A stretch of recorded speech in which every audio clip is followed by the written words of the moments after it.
İndi isə gəlin fiquru hərəkət etdirməyə çalışaq.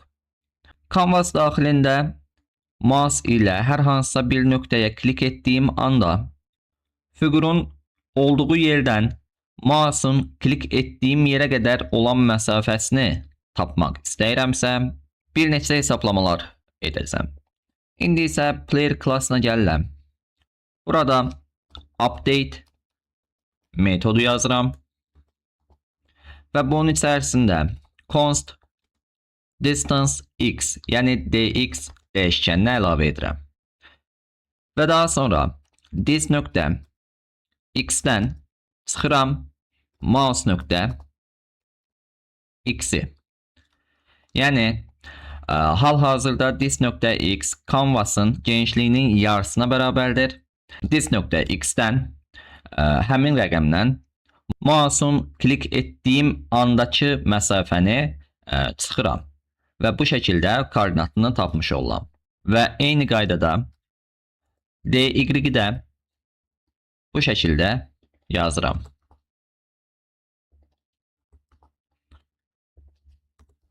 Və daha sonra burada yoxlama aparıram. Əgər deyirəm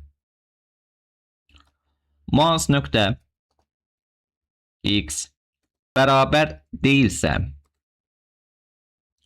this nöqtə x-ə, o zaman dairənin yaxınlaşma sürətini qeyd edirəm.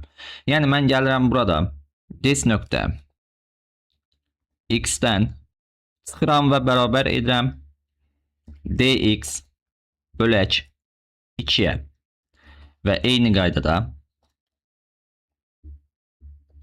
bunu buradan kopyalayıram.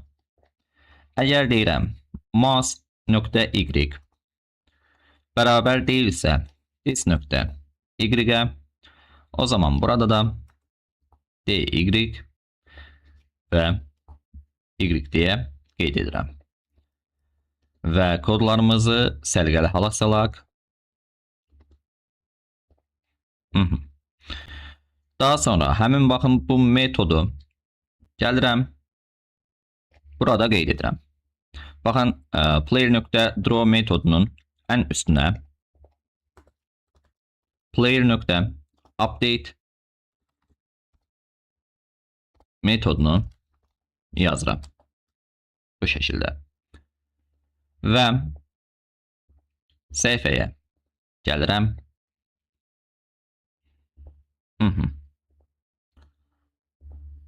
Və klik edirəm.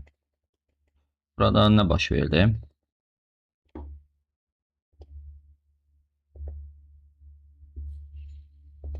Error nəyə göstərir? Const. Sintaksis bir xəta var. Biz sintaksis olaraq nəyi səhv yazdıq? Const dy, const dx.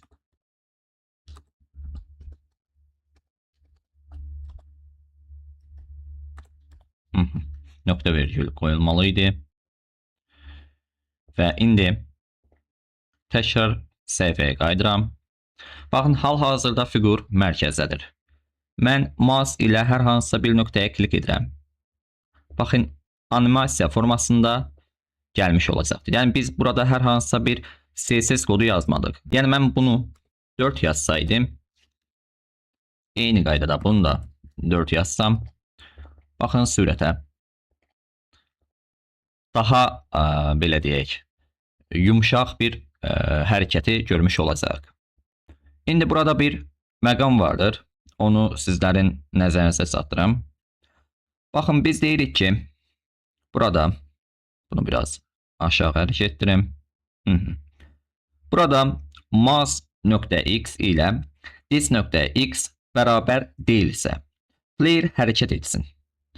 Bəs player nə vaxt tam olaraq mouse'un üstünə gələcək?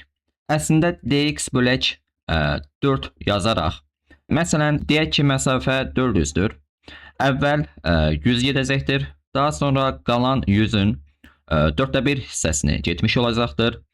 Və belə-belə hərəkət etməyə başlayacaqdır. Yəni, player mouse'a getdikcə yaxınlaşır, amma riyazi olaraq tam eyni nöqtəyə çatmır. Bunu ekranda biz hiss etmirik, çünki animate funksiyası vardır ki, baxın burada animate metodu saniyədə bir neçə dəfə işləyir. Yəni bu kiçik dəyişiklikləri biz gözlə görə bilmirik. Player artıq mouse'a çox yaxınlaşanda etdiyi hərəkət o qədər kiçik olur ki, ekranda sanki yerində dayanmış kimi görünür. Amma əslində bizim gördüyümüz, baxın bu fiqur hələ də hərəkət etmiş olacaqdır. Bu dərsimizdən də bu qədər. Gələn növbəti bölümdə artıq birdən çox bubble'ların, yəni şarların hərəkətini tənzimləyəcəyik. Bu bölümlük də bu qədər. Özünüzə yaxşı baxın. Hələlik.